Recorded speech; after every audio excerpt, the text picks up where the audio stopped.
नमस्कार मित्रों। Kota online classes में आप सभी का स्वागत है। आज हम शुरू कर रहे हैं यहाँ पर रीतिकाल। देखिए साथियों, रीतिकाल वैसे तो ये मान के चलिए ज्यादा कोई बड़ा नहीं है। आसानी से आप लोग रीतिकाल को कर सकते हो, कोई परेशानी वाली बात इसमें नहीं है। तो रीतिकाल के अंतर्गत क्या क्या हुआ, रीतिकाल को कितने भागों में बांटा, किसने क्या बांटा है, वो हम लोग आज यहाँ पर देखेंगे। रीतिकाल मुझे बहुत आसान सा लगता है और रीतिकाल के अंदर कोई ज्यादा क्वेश्चन ऐसे बनने वाले नहीं है। तो देखिए, आचार्य रामचंद्र शुक्ल ने रीतिकाल को विक्रम संवत 1700 से लेकर के 1900 तक माना है। 1700, विक्रम संवत 1700 से लेकर के 1900 तक इन्होंने माना है। और अगर ईसवी की बात करें तो आचार्य रामचंद्र शुक्ल ने ही ईसवी में 1643 ईस्वी से 1843 ईस्वी तक इसका समय रखा है। अगर संवत में बात करेंगे विक्रम संवत में तो 1700 से 1900 तक है। और इसमें 57 कम कर देंगे तो 1643 से 1843 तक ये रीतिकाल का समय आ जाएगा साथियों। तो ये दोनों समय आप जो है रीतिकाल का याद रखना, ठीक है। इसके बाद में ये है नगेंद्र के अनुसार। तो ये दोनों चीजें याद रखनी है आपको, आचार्य रामचंद्र शुक्ल के अनुसार और नगेंद्र के अनुसार। तो नगेंद्र के अनुसार है 1650 ईस्वी से 1850 ईस्वी तक। मित्रों, अगर पहली बार आप जुड़े हो चैनल से तो निश्चित रूप से चैनल को सब्सक्राइब कर लीजिए। मैं आप लोगों को ये वही चीज दे रहा हूँ जिस चीज को आप पाने के लिए कितने ही रुपए खर्च करके कोचिंग में जाते हो, ठीक है। तो मित्रों, आप निश्चित रूप से पढ़िए और चैनल को जरूर सब्सक्राइब कर लीजिए। ये पीडीएफ वगैरह जो भी है सारी आपको टेलीग्राम चैनल पर मिल जाती है। आप टेलीग्राम चैनल को ज्वाइन कर लीजिए। कोटा ऑनलाइन क्लासेस के नाम से ही टेलीग्राम चैनल है, ठीक है मित्रों। चलिए, अब बात करते हैं रीति। रीति शब्द की जो उत्पत्ति है, यानी कि रीति शब्द संस्कृत की धातु रिंग से बना है। किससे बना है? रिंग से बना है। धातु में टिच प्रत्यय है और प्रत्यय से बना हुआ है। रीति शब्द का जो शाब्दिक अर्थ होता है वो होता है मार्ग, ठीक है। इस शाब्दिक अर्थ क्या होता है? मार्ग होता है मित्रों। तो ये बात भी आप लोगों को थोड़ी सी ध्यान रखनी है। अगर आपको, देखो, कहते हैं ना कि याद सर कम होता है, ये होता है, लेकिन अगर बार बार आप इन चीजों को पढ़ोगे तो मेरे हिसाब से कोई भी दिक्कत नहीं आएगी, क्योंकि फिर धीरे धीरे आपको याद होना शुरू हो जाएगा, ठीक है ना। चलिए, आगे है ऐसा काव्य जिसमें लिखने का तरीका बताया जाता है उसे ही रीति काव्य कहा जाता है। ऐसा काव्य जिसमें क्या किया जाता है? लिखने का तरीका बताया जाता है। और ऐसे ही काव्य को हम लोग क्या कहते हैं? रीति काव्य कहते हैं मित्रों। चलिए आगे बात करते हैं। सामान्यतः संस्कृत के लक्षण ग्रंथों का अनुसरण करके रस, अलंकार, छंद, गुण, रीति, नायिका भेद आदि का विवेचन करने के लिए जो साहित्य हिंदी में लिखा गया उसे ही रीति काव्य कहा गया है। एक बात याद रखना कि संस्कृत में लक्षण ग्रंथों का अनुसरण करने के लिए रस, अलंकार, छंद, गुण, रीति, नायिका भेद आदि का विवेचन करने के लिए हिंदी साहित्य में रचा गया है उसे ही हमने क्या कहा? रीति काव्य कहा है। डॉक्टर नगेंद्र के अनुसार, डॉक्टर नगेंद्र क्या कहते हैं मेरे मित्रों? डॉक्टर नगेंद्र कहते हैं कि विशिष्ट रचना पद्धति एवं विशिष्ट नियमों को दृष्टि में रखकर, विशिष्ट रचना पद्धति यानी कि विशेष रचना रचना पद्धति और विशेष नियम जो बनाए गए हैं, उन नियमों को दृष्टि में रखकर, उन नियमों को ध्यान में रख करके जो काव्य रचना करी गई हिंदी में उसे ही हमने रीति काव्य कहा। यानी कुछ नियम, कुछ ऐसे नियम बनाए, कुछ ऐसी रचना पद्धतियां इसमें रखी है। ये ऐसा कौन कहते हैं? डॉक्टर नगेंद्र साहब ऐसा कहते हैं कि विशिष्ट रचना पद्धतियां, विशिष्ट नियमों को ध्यान में रख करके जो काव्य हमने हिंदी में लिखा है उस काव्य को ही रीति काव्य कहा गया है। कुछ विद्वानों ने यह भी माना है मित्रों कि रीति काल का जो काव्य है आम जनता का काव्य नहीं मान करके वो दरबारी संस्कृति का काव्य मानते हैं। क्योंकि रीति काल में मित्रों क्या है कि बहुत सारे कवि ऐसे रहे हैं जो दरबारी कवि रहे हैं और उन्होंने उनके ही इस योगदान में अपने कुछ काव्य लिखे। इसलिए रीति काव्य को आम जनता का काव्य नहीं मान करके उन्होंने दरबारी काव्य माना, अर्थात दरबारी का संस्कृति का काव्य इन्होंने लिखा है।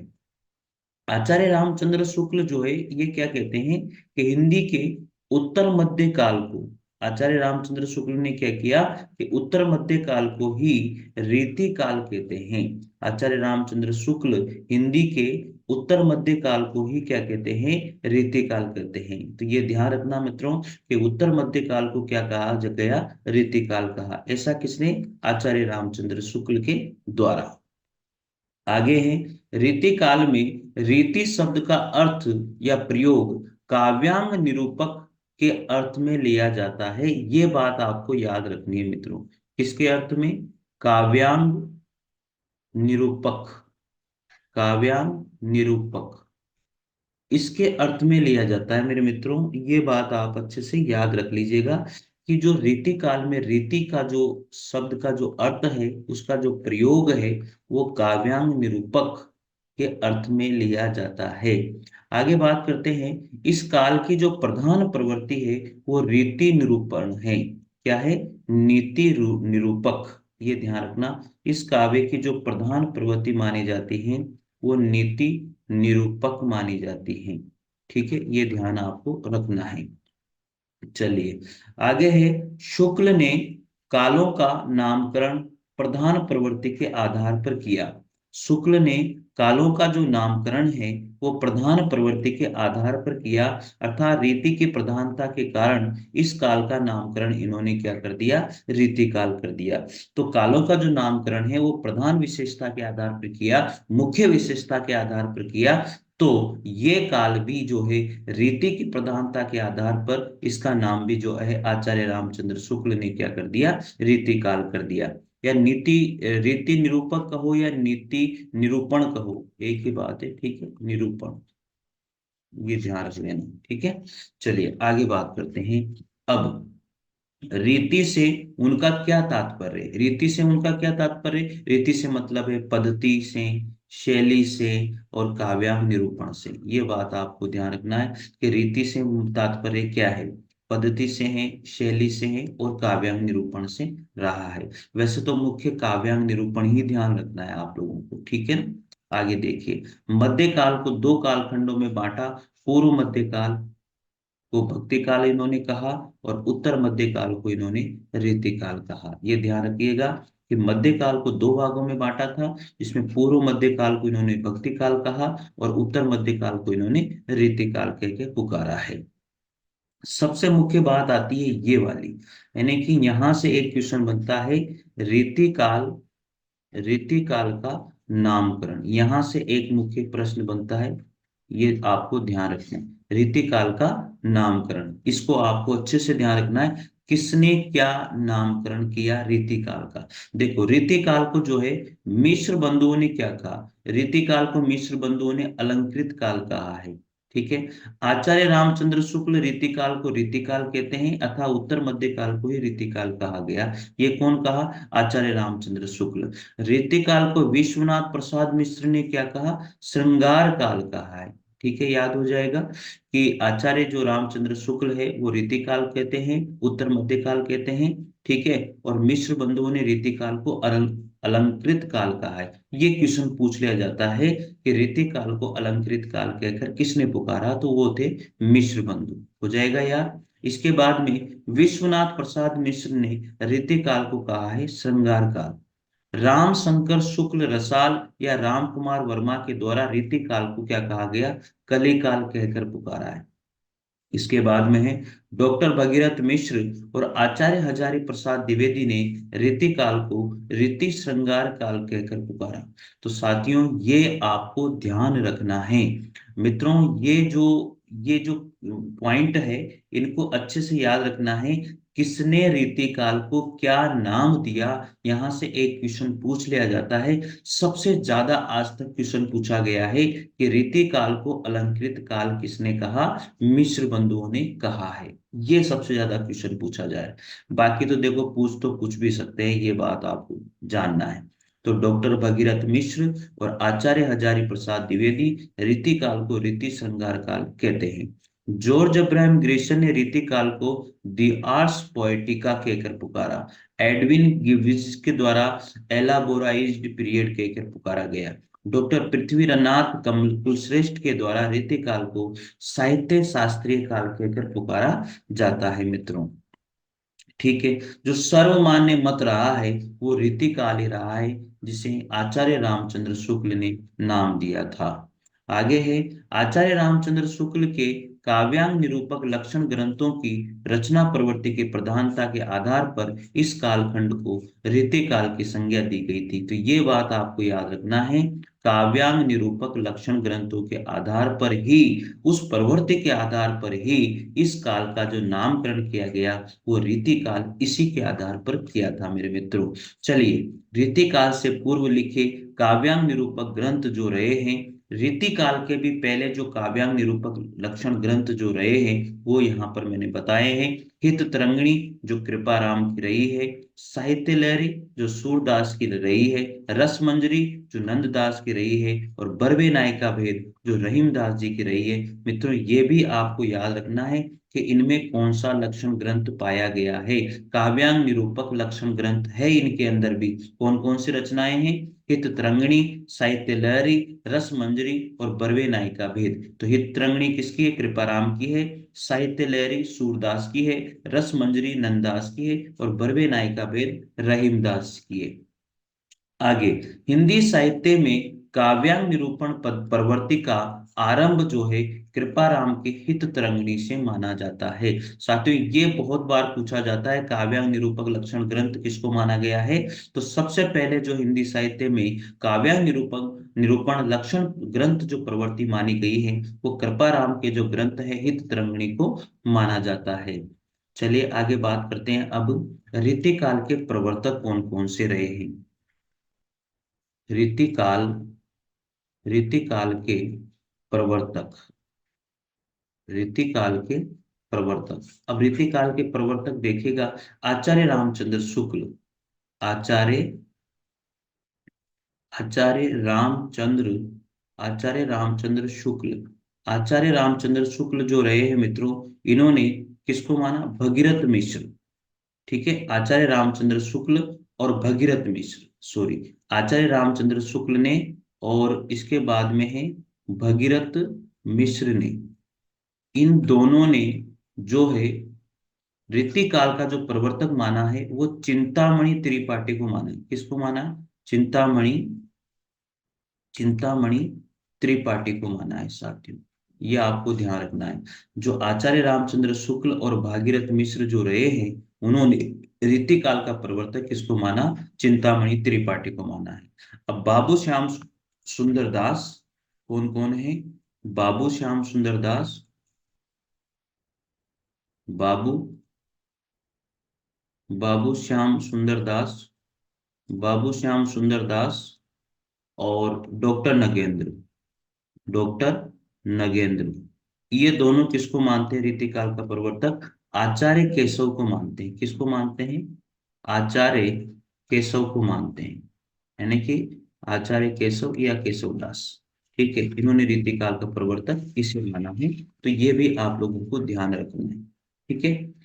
अब देखिए, आचार्य रामचंद्र शुक्ल के बारे में तो पूछा जाता ही है, लेकिन भगीरथ मिश्र, बाबू श्याम सुंदर दास, डॉक्टर नगेंद्र, इनको भी आप थोड़ा सा ध्यान रख लीजिएगा कि आचार्य रामचंद्र शुक्ल और भगीरथ मिश्र ने रीतिकाल का प्रवर्तक किसको माना? चिंतामणि त्रिपाठी को माना है।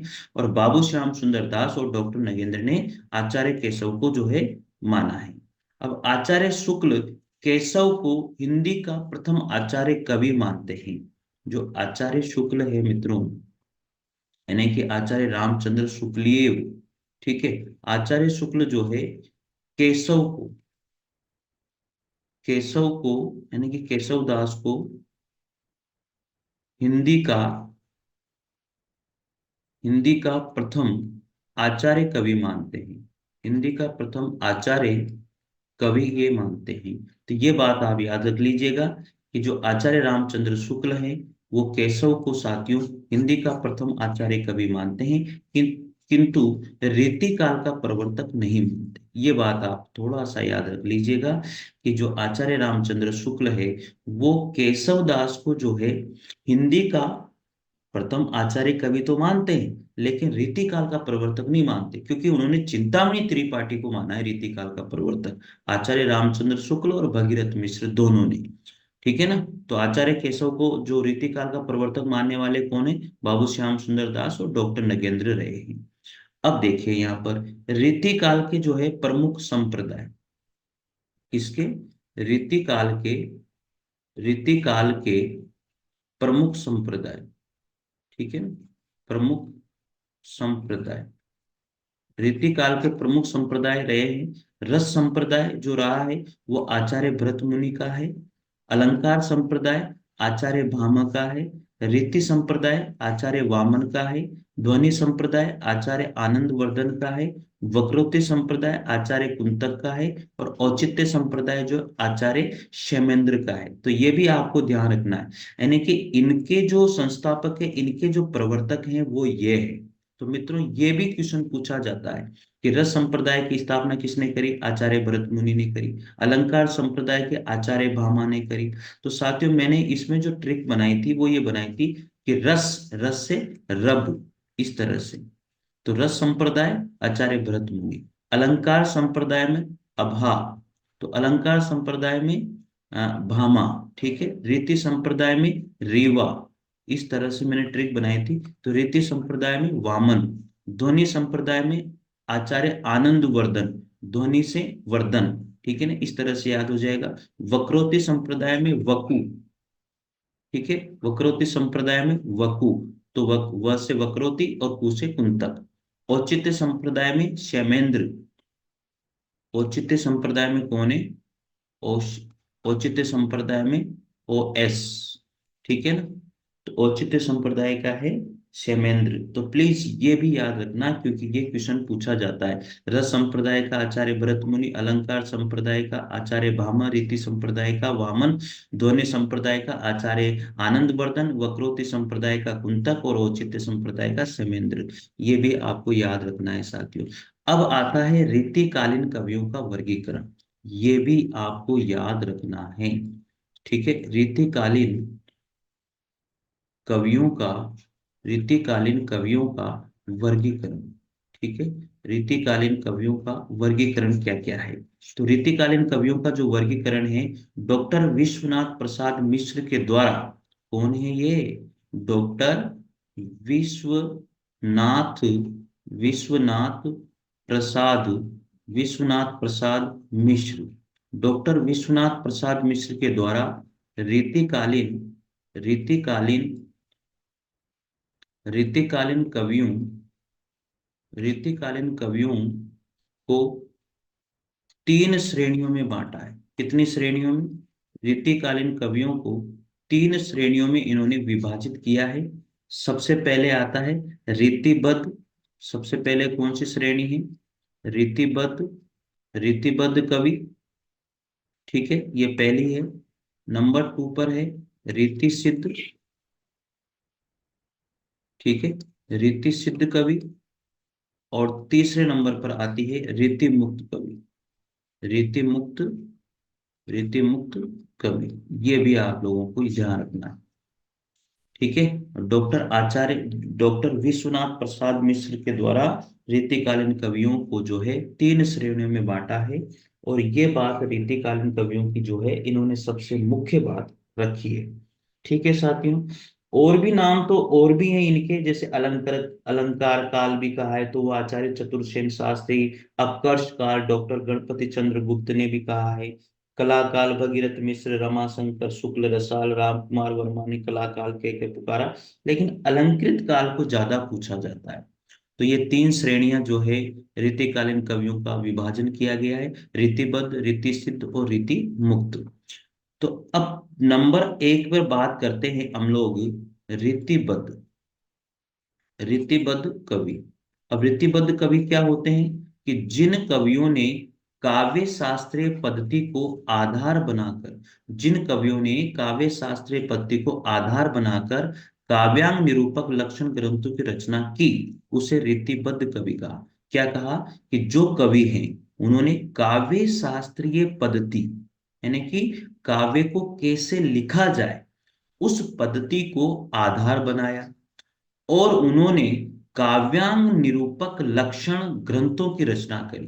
काव्यांग निरूपक ग्रंथ, लक्षण ग्रंथों की रचना करी। देखो, उन्होंने क्या है, रीति को एक तरह से रीतिबद्ध तरीके से काम किया है, इसलिए उनको रीतिबद्ध कवि कहा गया। तो क्या किया इन्होंने, ऐसे कवि जिन्होंने काव्यांग शास्त्रीय पद्धति को आधार बनाया और काव्यांग निरूपण लक्षण ग्रंथों की रचना करी, तो उन्हें ही हम लोगों ने रीतिबद्ध कवि कहा है। ठीक है, रीतिबद्ध कवियों में थोड़ा सा ये आरोही क्रम में देखें तो केशव, सेनापति, देव और पद्माकर, ये क्वेश्चन पूछा गया था तो मैंने यहाँ लिख दिया। नंबर 2 पर बात करते हैं रीति सिद्ध कवि। कौन से कवि?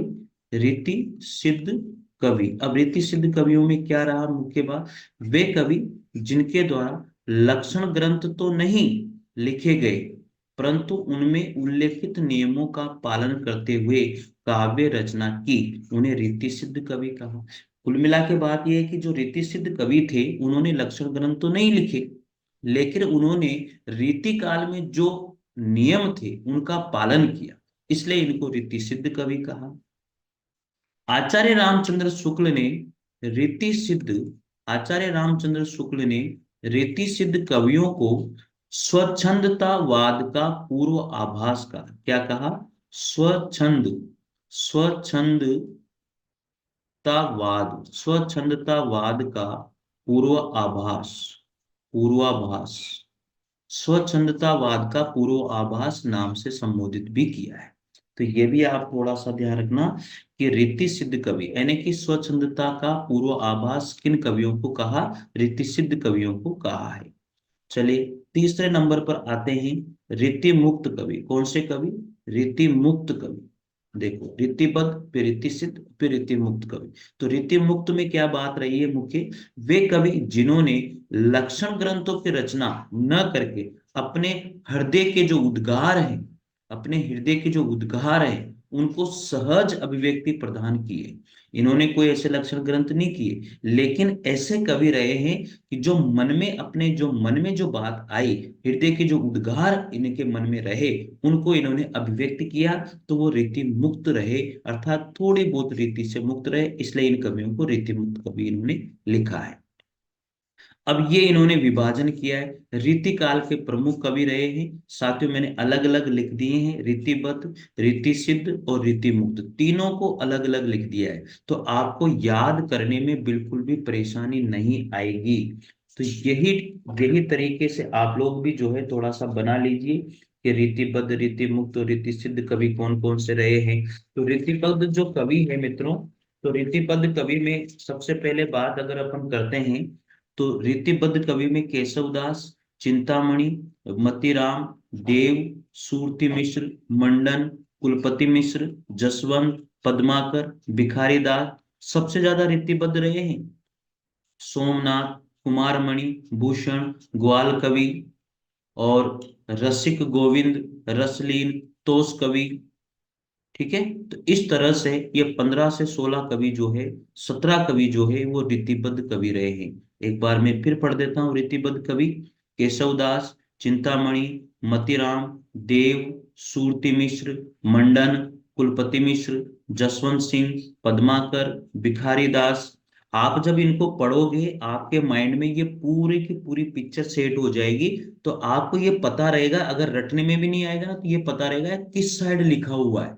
अगर पहले साइड पे लिखा हुआ है तो रीतिबद्ध है, नंबर 2 पे लिखा हुआ है तो रीति सिद्ध है, फिर नंबर 3 पे लिखा हुआ है तो रीति मुक्त है, नंबर 4 पे लिखा हुआ है तो वीर रस से संबंधित कवि है, और 5वें नंबर पर नीति से संबंधित कवि है। इस तरह से लिखे हुए हैं, तो ये पिक्चर आपके जो है अच्छी तरह से, यानी कि रीति काल के कवियों की पिक्चर आपके अच्छी तरह से बैठ जाएगी माइंड में। ठीक है ना। अगला है सोमनाथ, कुमारमणि, भूषण, ग्वाल कवि, रसिक गोविंद, रसलीन, तोष कवि। आगे बात करते हैं अब रीति सिद्ध कवि। रीतिबद्ध के बाद में रीति सिद्ध, बिहारी, नेवाज, पजनेश, हटीश, रसनिधि, सेनापति, बैनी, कृष्ण कवि, राम सहाय दास और वृंद कवि, और इसके बाद में नृप, शंभु और विक्रमादित्य, ये जो है रीति सिद्ध कवि रहे हैं साथियों। ठीक है, सबसे ज्यादा तो यही पूछे जाते हैं, बिहारी, नेवाज, पजनेश, हटीश, रसनिधि और सेनापति, इनको ही कर लेना मुख्य रूप से। तो बाकी इतने नहीं पूछे जाते। अब रीति मुक्त कवियों में तीसरे नंबर पर कौन रहे? घनानंद आलम बोदा ठाकुर दिजदेव। घनानंद आलम बोदा ठाकुर दिजदेव। तो रीति मुक्त में से ज्यादा पूछा जाता है। ठीक है, ये भी पूछ लिया जाता है बिहारी किस रीति काल के प्रमुख कवि हैं, तो उनमें से कुछ किस धारा के कवि है, तो रीति सिद्ध कवि है माने जाते हैं। या फिर रीति मुक्त कवि भी पूछे जाते हैं, तो केशवदास चिंतामणि मतीराम को पूछ लिया जाता है। देव किसके कवि है रीति काल में, तो रीतिबद्ध के कवि हैं। ठीक है ना। तो रीति मुक्त के कवि ज्यादा पूछे जाते हैं, ये ध्यान रख लीजिएगा। तो घनानंद आलम बोधा ठाकुर, मैंने तो ऐसे याद किए थे भाई, एक साथ पढ़ लिए सारे, घनानंद आलम बोधा ठाकुर और दिजदेव, तो ये रीति मुक्त कवि है। और वीर रस के कवि कौन कौन है? भूषण सुदन लाल, ये तो याद हो ही जाएंगे। नीति के कवि कौन है? वृंद गिरधर और दीनदयाल। ठीक है ना। तो प्लीज आप इस जो ये टेबल बनी हुई है, इसे आप अच्छे से याद कर लीजिए कि रीति काल के प्रमुख कवि कौन कौन से रहे हैं, वो हमें याद होना ही चाहिए। ठीक है मित्रों। अब देखिए आगे, आगे क्या बात आती है, विशेष तथ्य क्या है। विशेष तथ्यों में हम लोग क्या देखते हैं, विशेष तथ्य जो मुख्य बातें होती है मैं विशेष तथ्य के नाम से लिख देता हूं। देखिए नंबर एक पर, साहित्य में रीति संप्रदाय के प्रवर्तक, जो साहित्य में रीति संप्रदाय के प्रवर्तक कौन है? वामन है। मैंने आपको रीवा के नाम से मैंने आपको ट्रिक बताई थी। हिंदी साहित्य में रीति काल के प्रवर्तक चिंतामणि त्रिपाठी को माना है, और किसने माना है? आचार्य रामचंद्र शुक्ल और भगीरथ मिश्र ने माना है, ये भी ध्यान रखना। हिंदी साहित्य में रीति ग्रंथों की परंपरा के जो प्रवर्तक माने जाते हैं वो केशवदास को माना जाता है। और हिंदी साहित्य में रीति काव्य की सर्वप्रथम रचना ही तरंगिणी रही है। तो ये मुख्य बातें थी जो मैंने आप लोगों को यहाँ पर लिख कर दी। विशेष तथ्य में साहित्य में रीति संप्रदाय के प्रवर्तक आचार्य वामन, हिंदी साहित्य में रीति काल के प्रवर्तक चिंतामणि त्रिपाठी, और हिंदी साहित्य में रीति ग्रंथों की परंपरा का प्रवर्तक केशवदास ने किया। और हिंदी साहित्य में रीति काव्य की सर्वप्रथम रचना हित तरंगिणी मानी जाती है, जो कृपाराम जी की रही है। किसकी थी ये? कृपाराम। ठीक है ना, याद रख लेना। आगे है, यह रचना 1541 ईस्वी में कवि कृपाराम के द्वारा लिखी गई। इसमें छंद 400 हैं। ये ग्रंथ मूलतः नायिका भेद के विवेचन के उद्देश्य से लिखा गया था। किसने? नायिका भेद के विवेचन से लिखा गया था। चलिए, रीतिकालीन साहित्य को ललित कलाओं का श्रृंगार काल भी कहा। किसका? ललित कलाओं, ललित कलाओं का श्रृंगार काल, ललित कलाओं का श्रृंगार काल कहकर भी इन्होंने पुकारा है। जो ललित कलाओं का श्रृंगार, रीतिकालीन साहित्य को क्या कहा? ललित कलाओं का श्रृंगार काल भी कहकर इन्होंने पुकारा है मित्रों। डॉक्टर नगेंद्र ने रीतिकाल को गुंडेपन और सोहेदपन की हरकत कह के पुकारा। किसकी? गुंडेपन और सोहेदपन की हरकत कह के इन्होंने पुकारा है डॉक्टर नगेंद्र ने। रीतिकाल का जो प्रधान रस है वो श्रृंगार है। और रीतिकालीन प्रतिनिधि कवि अगर माना जाए तो बिहारी को माना जाता है। प्रवर्तक कवि तो चिंतामणि त्रिपाठी को माना जाता है, ये आप ध्यान रख लीजिएगा। और अगर प्रतिनिधि कवि माने तो वो बिहारी को माना जाता है। रस श्रृंगार रस है। रीतिकालीन श्रृंगार काव्य परंपरा का जो मुख्य आधार स्रोत है भक्तिकालीन कृष्ण काव्य से लिया गया है, ये थोड़ा सा ध्यान रखने योग्य है। कवि जगन्नाथ दास रत्नाकर कौन है? कवि जगन्नाथ दास रत्नाकर, कवि जगन्नाथ दास रत्नाकर को भक्ति काल एवं रीतिकाल का समन्वय कवि कहा है। समन्वय कवि कहा है मित्रों, ये ध्यान रख लेना कि जो जगन्नाथ दास रत्नाकर रहे हैं, भक्ति काल और रीति काल के समन्वय कवि रहे हैं। तो जगन्नाथ दास रत्नाकर को माना गया है। आगे है, आचार्य भरत मुनि, आचार्य भरत मुनि के द्वारा रचित नाट्य शास्त्र, आचार्य भरत मुनि के द्वारा रचित नाट्य शास्त्र रचना को, रचना को चार अलंकार में इन्होंने लिखा। कितने अलंकार? चार अलंकार। कौन कौन से? उपमा, रूपक और यमक और दीपक। ऋतिक युगिन कवियों का सर्वाधिक जो प्रिय छंद रहा है वो सवैया रहा। जो रीति युगिन कवि थे उनका सर्वाधिक प्रिय छंद सवैया रहा है। अब हम बात करेंगे मित्रों, अभी तक हम लोगों ने केवल रीतिकाल की भूमिका पढ़ी है। अब एक एक करके हम तरीके से जो है ना पढ़ेंगे। तो ये है रीतिकालीन प्रमुख कवि। रीतिकालीन रीतिकालीन के प्रमुख कवि हैं। अब एक एक करके हम लोग इनको पढ़ेंगे। तो सबसे पहले जो बात आती है वो रीतिबद्ध कवियों की आती है। किसकी आती है? रीतिबद्ध कवियों की बात आती है। तो सबसे पहले हम लोग जो है रीतिबद्ध कवियों के बारे में ध्यान देंगे। रीतिबद्ध कवियों में सबसे पहले जो रहे हैं वो केशव दास रहे। कौन रहे हैं? केशव दास। तो केशव दास बहुत इंपॉर्टेंट कवि हैं। इनके बारे में हमें अच्छे से डिटेल से बात करनी है, जो अगले वीडियो में करेंगे। तो मेरे मित्रों, शायद आप लोगों को समझ में आया होगा। थोड़ा सा यार टाइम का अभाव हो रहा है, इस वजह से रोज वीडियो नहीं आ पा रहे हैं, तो चिंता नहीं करें। अब मैं जैसे मुझे टाइम मिलेगा मैं थोड़ी स्पीड बढ़ा दूंगा, आप घबराएं नहीं। ठीक है ना? लेकिन आप लोगों के लिए नुकसानदायक कुछ भी नहीं होगा। आपका कोर्स का वादा मैंने किया है तो मैं जरूर करवाऊंगा। तो प्लीज यार थोड़ा सा एक्सेप्ट कर लीजिए। थोड़ा टाइम मुझे अभी मिल नहीं पा रहा है, थोड़ा बिजी चल रहा हूँ। तो मैं कर जरूर निश्चित रूप से टाइम बढ़ाऊंगा। क्लासेज भी अभी थोड़ी कम हो रही है, तो आप घबराए नहीं, क्लासेज भी कंटिन्यू होगी। थोड़ा सा टाइम का अभाव हो रहा है, तो वो जैसे मैं इससे थोड़ा निजात पा जाऊं, जो परेशानी चल रही है उससे, फिर मैं आप लोगों को कंटिन्यू क्लासेज आपको मिलना शुरू हो जाएगी। तो मित्रों, शायद आप विश्वास करोगे मेरे ऊपर। और निश्चित रूप से अगर पहली बार देखते हो तो चैनल को सब्सक्राइब कीजिए, लाइक कीजिए। और वीडियो अगर आप साथियों आपको अच्छा लगे तो जरूर निश्चित रूप से, नोट्स मेरे मेहनत अच्छे लगे तो निश्चित रूप से लाइक और शेयर जरूर कीजिएगा। थैंक यू मित्रों।